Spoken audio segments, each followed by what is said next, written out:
Welcome to Wonders and Miracles podcast, where we celebrate miraculous moments in everyday lives. I'm Liza Lawrence. I'm glad to have you join me as we celebrate wonders and miracles together. All right. Well, today I am here with Sarah from Ontario, Canada, and she submitted this amazing miracle story that she had with her favorite uncle, Randy. And this is an experience she had when she was 12 years old, and it happened after Randy passed. So, Sarah, thanks for submitting your story and tell us what happened. Well, as a child, I spent a lot of my time with my younger sister, Rachel, and my older brother, Joe, at my grandmother's house on Stevenson Street. My childhood was difficult as our family didn't have much, but the one thing we had in astounding abundance was love. My parents worked very hard to provide for us and had a better chance at doing so with the help of my grandma Pat taking care of us after school. My grandmother was a loving, patient, and kind woman. I miss going to visit her and helping with daily chores like tending to the tomatoes in the garden or the small jobs that had to be done around the house. I truly do miss having her loving company as we chatted over a cup of tea in her lemon yellow kitchen.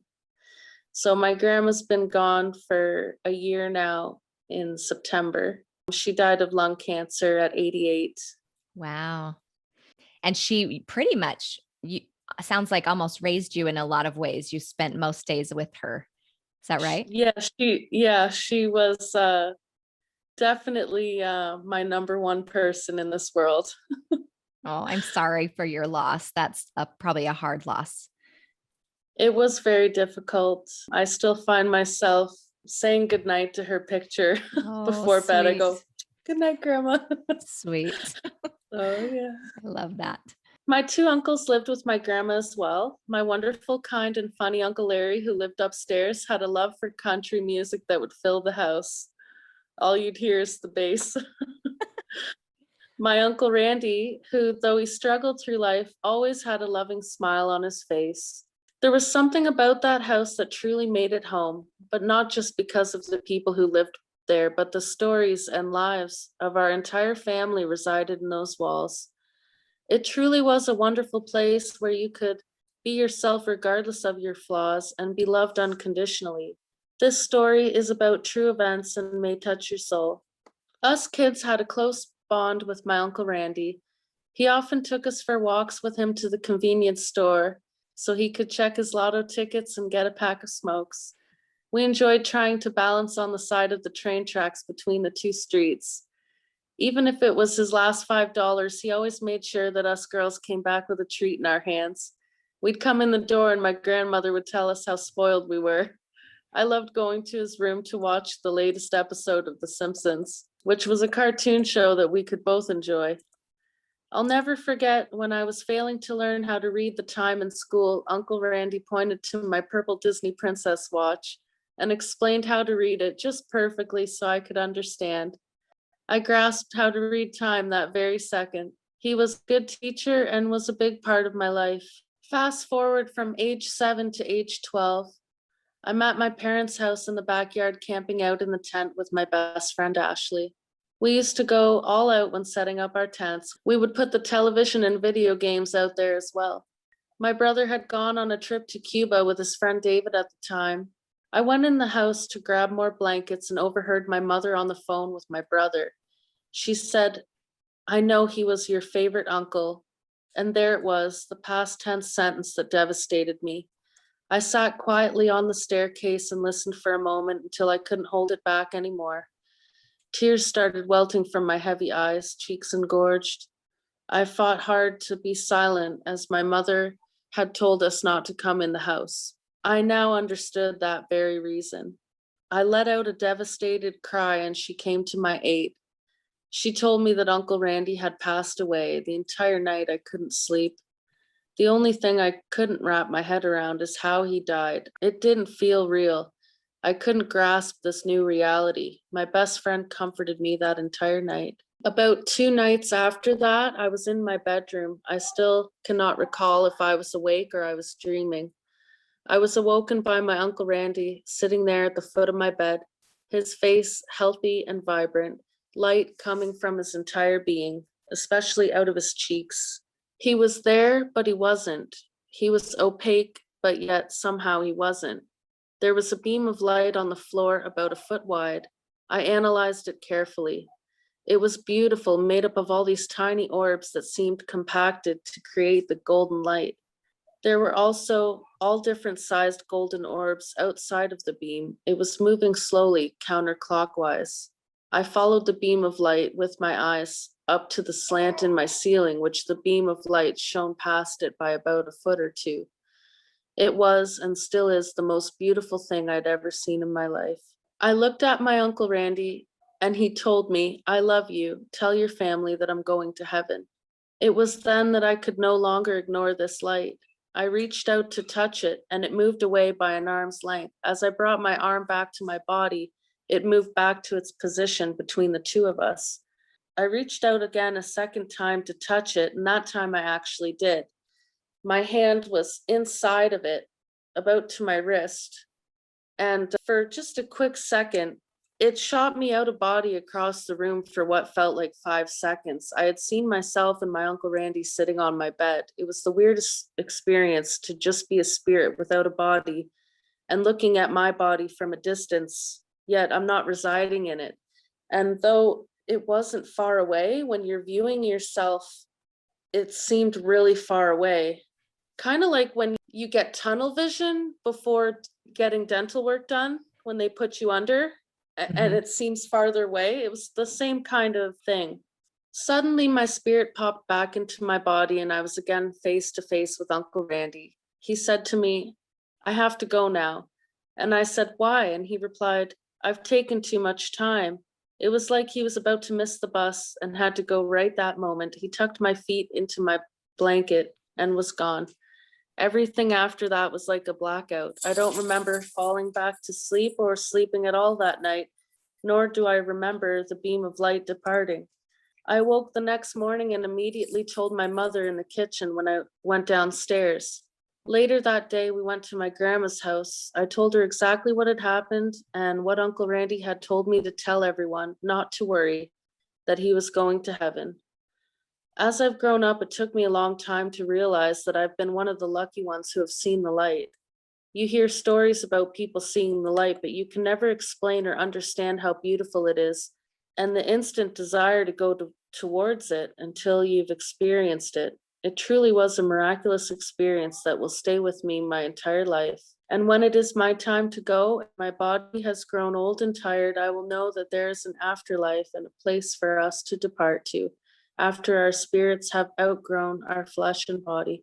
I love it. That's a pretty remarkable experience to see the light and to touch it. My first question would be, what did it feel like? Do you recall? I mean, I know you It said didn't have any feeling. I just remember putting my hand inside it up to my wrist. And I just remember it disappeared into the light. All I could see was my wrist. It was so compacted, you couldn't see your hand when you put it in. Interesting. So And it was yeah. between you and your Uncle Randy's spirit. It was on the floor. We're both on the bed like this, and the bed's here, and it was on the floor in between us. And just counterclockwise, it was maybe this big at the bottom and this big at the top. Did it And it went feel, right through the slant in my ceiling. I couldn't see up any farther, but it shone right through it. it makes me wonder if it was some sort of a portal, like this was how he came to visit. Did It you feel like that? definitely was. It definitely was. I think it was all the spirits that are passing, going to heaven at once that made up all that light. I do believe that, yeah, but it took me a long time to like figure out what that was. What you were maybe seeing. How did your Uncle Randy die? And you were 12, so he probably wasn't that old. Yeah, he was about 50. As a kid, they just told us that he hit his head and drowned. Mm. And I'm sure that was very comforting for your family to realize, and you yourself to know that he was okay, he was going to heaven. How did they receive that message that he gave you to tell them? Honestly, they didn't say anything. They were just baffled. My grandma didn't say much. Did they believe you? I don't know. I don't know. I think my grandma did. I know my Interesting. mother did because she's very spiritual. She's had some things happen. I've only told my immediate family and my grandmother. I'm not sure. I can't remember if anyone was in the kitchen when I told her. So I don't know if the rest of the family heard that or not. Yeah. Yeah, that's pretty amazing to have something like that happen. I know if my child came and told me something like that, I would listen. And I would want to know more. Like, wow, tell me more. I think that's pretty amazing. And sweet that he came to you instead of someone Yeah. else. Did he say why, or do you think there's a reason why? I have no idea why he chose to come to me. Other members of my family had dreams about him, but nothing like what happened to me. I honestly think if I hadn't have experienced that, I would have been in a very dark place in life. So I feel like maybe it was not only Mm, for the good of the rest of the family to know that, but also for me to know that something else exists beyond death, right? So yeah. it's definitely made me a more faithful person. Yeah. And maybe you needed that experience to keep I did, you. yeah. Mhm. I think God teaches people lessons in different ways. Every individual person is different. So God will teach the same lesson in a different way to someone else. I totally agree with that. Yeah. I think that's And the true. thing that was truly amazing was that before he died, he was not looking healthy, not Yeah. healthy at all. And when he came to see me, he was so healthy. He looked young, he looked fresh, he looked like he was glowing. And I just remember this light coming out of his face, and he looked really, really healthy. I'd never seen him look so healthy.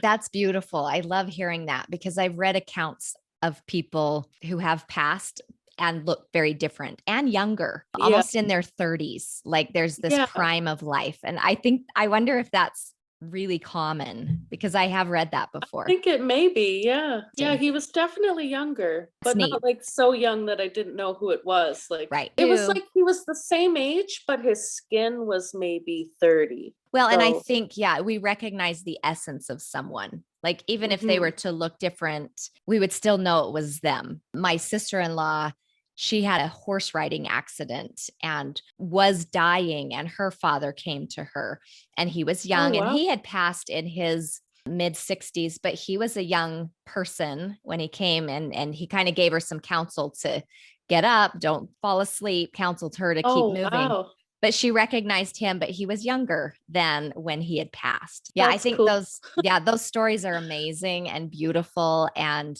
really kind of teaches me and others, I think, that heaven is closer than we think, or especially that spirit world is closer than we think. The other day, I was like literally maybe like 4 days ago, I was down at the cemetery doing my grandma's flowers, and she was a very ornery lady, always nagging.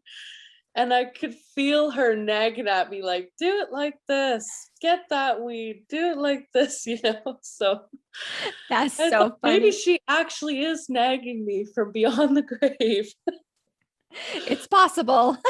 That's Yeah, yeah, cute. it made me laugh. Yeah. That is sweet. I love that.